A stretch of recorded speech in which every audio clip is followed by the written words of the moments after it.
Firefighters face every fire with a buried concern for their own safety. On August 30th, 1993, a call came into 911 in Tulsa, Oklahoma, and for one group of firefighters, the threat of death took on a very real dimension that could no longer be ignored. 10:03 p.m. Tulsa Fire Department. You probably already know, but we can see that a house is burning behind our house. Okay, and it's a house fire?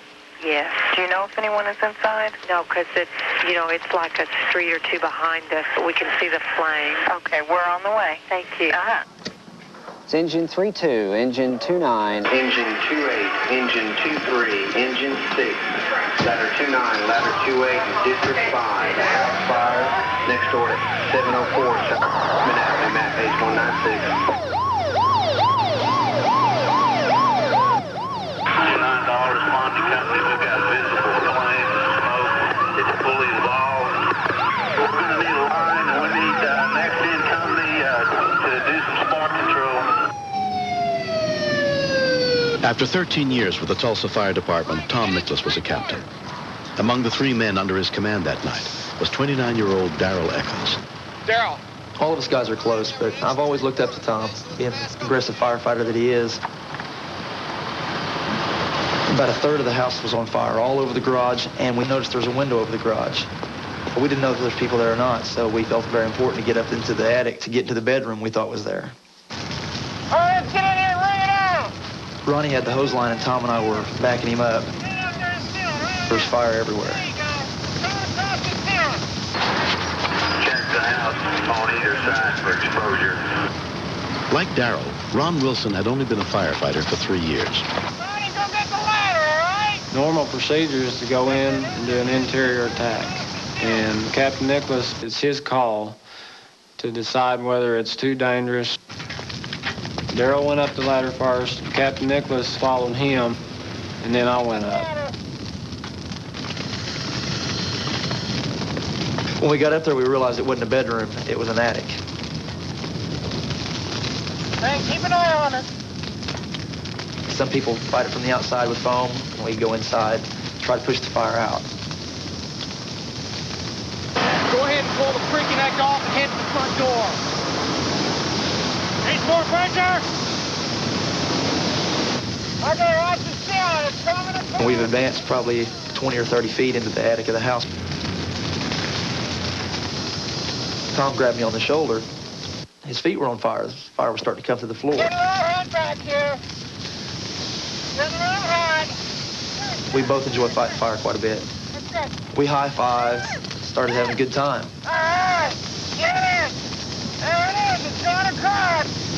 We're getting there. It's hot though.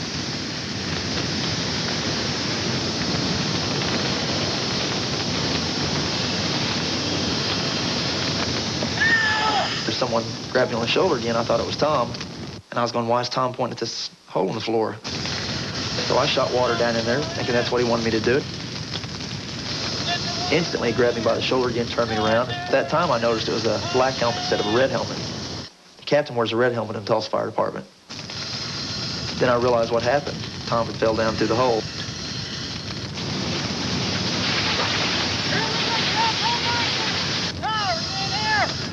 There were 3 rooms that he could have fallen in from where he was located in the attic. I'm out of here. I gotta lose this map. Our bells started ringing and we were running out of oxygen at that time. Tom! We were breathing poisonous gases, a lot of heat. We knew that since we had ran out of air, that he had to be out of air because all 3 of us had been up there the same amount of time. You guys seen Tom? I heard another firefighter say, they've got him, he's out. Hey, Tom, you out here? Have you seen Captain Tom Nicholas? No, I haven't. This is when I started worrying about Tom because we didn't find him. 8 minutes had passed since Tom had disappeared through the floor of the attic. Go ahead and send EMS out here. We have a firefighter that's fallen. It was almost the point of panic. Come on, we gotta go. I didn't really have time to think, is he dead, is he alive? I just knew he was still in there and we had to get him. Hey, you seen Tom? No. Firefighter David Casey joined in the Come on, search. guy.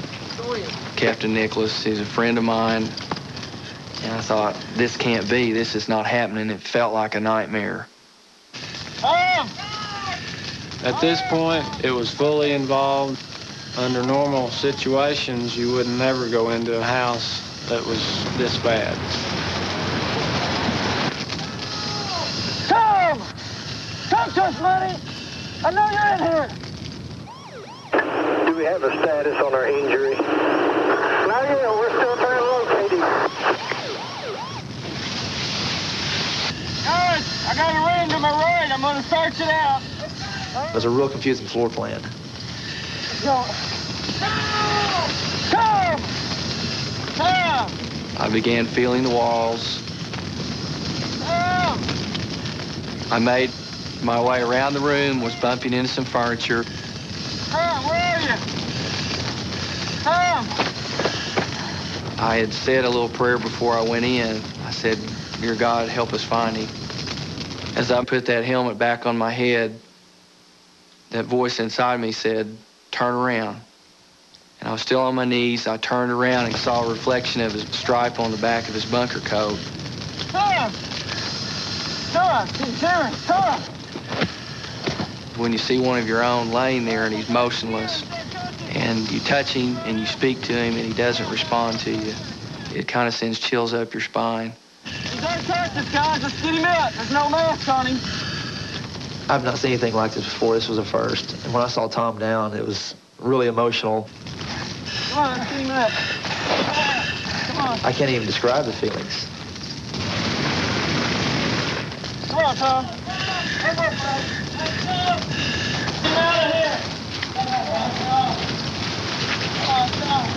Come on, Tom. Hang in there. I thought that with him being that still, that he may be dead. And I couldn't really, in my mind, let that happen. Breathe, Tom. Come on, Tom. Breathe. I said, I don't think he's breathing. Breathe, buddy. Breathe. Come on. I think he's breathing. Don't give up, Tom. Come on, buddy. Come on, Tom. He kind of coughed up, gurgled a little bit. It just sounded terrible. Breathe, Tommy. We need O2, man. We need you. There was confusion everywhere. People were bringing water up, trying to cool his body temperature off. Get you out of here, Tom. Come on, breathe. I knew that all we could do was pray. An EMSA ambulance arrived almost immediately, including paramedic Gayleen Rees-Owen. We asked the firefighters to put the patient down so we could continue ALS care, but they were so emotionally charged, they just kept going towards our unit. Yep, there it is. He was dying and they knew it. Just fell through it and it's gone. I don't know what happened. If I can get you to take over bagging him right here. There were burns on his body, mostly second-degree burns. Hang in there, bud. There was a lot of steam coming off of his chest, off of his face. Inburn patients, their airways will swell up rapidly. Thus, if we can't get a tube into their lungs to help them breathe, I was very afraid that this patient was not going to survive.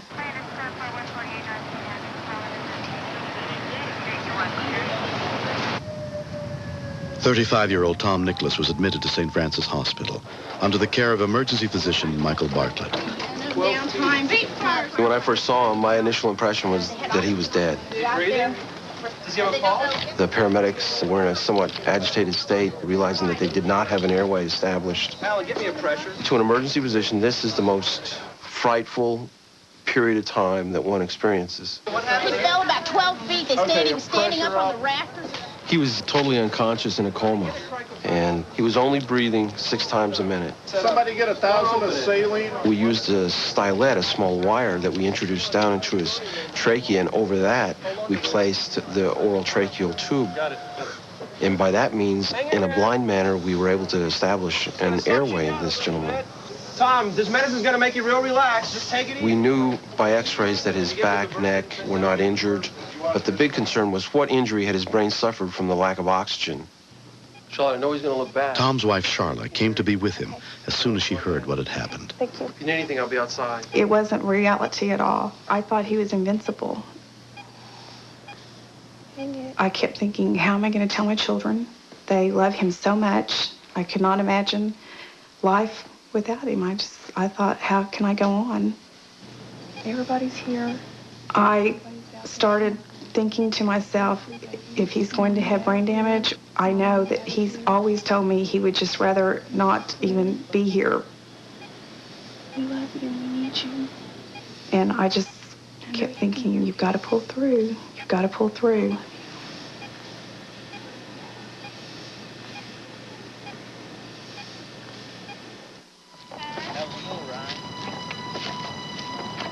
Four months later, Tom continues to recover from a shoulder injury sustained in the fall and severely burned lungs. I will never forget walking out of ICU the first morning and having about 50 firefighters standing at the end of the hall. Watch them cry when they saw Tom, tears streaming down their face. Tom had always told me what a bond there was between firefighters, and it's something that you cannot understand until you have experienced it. Doing good. I feel like a very lucky man. I was trapped inside the fire for 22 minutes, approximately 17 minutes without air. I should not be here. I remember crawling off to the furthest point away from the fire, to the coolest point I could find. And I began to pray. And I wasn't scared anymore. I remember crying as I began to think about my family. I was going to miss them. I would miss them running up and giving me hugs as I come home from work. I would miss holding Charlotte. I would miss watching my boys grow up, a little girl grow up. And my last thought as I laid there was not kissing Brittany goodbye the morning that I left for the fire station. The guys that saved me, I'll never forget it. They, 5 of them actually were hospitalized getting me out. They had smoke inhalation. They were burnt, and they risked their lives to pull me out. And it's a bonding that most people will never know. All of us guys are close, but it's definitely brought us a lot closer together now. When you save someone's life together, save someone, it's an incredible feeling. In February of 1994, Tom returned to work as a firefighter. I think he has learned to maybe be a little bit more cautious. It might have slowed him down somewhat, but not a lot. Not enough. We know that it could have gone either way, that if God had been ready for him to go, he would have gone. When I see him kissing the kids and playing with them, interacting, I can't imagine him not being there. I just thank God every day that he's still with us and that my children still have him. About 2 Saturdays ago, my 5-year-old was giving me the 3rd degree. Dad, why is the earth round? Dad, how come the sun's up in the daytime and not in the nighttime? And I just became overwhelmed with happiness that I was there to hear this. And I began to cry. And he says, Daddy, what are you crying for? He goes, are you sad? And I said, no. I said, these are tears of happiness. And he didn't understand that, but I do.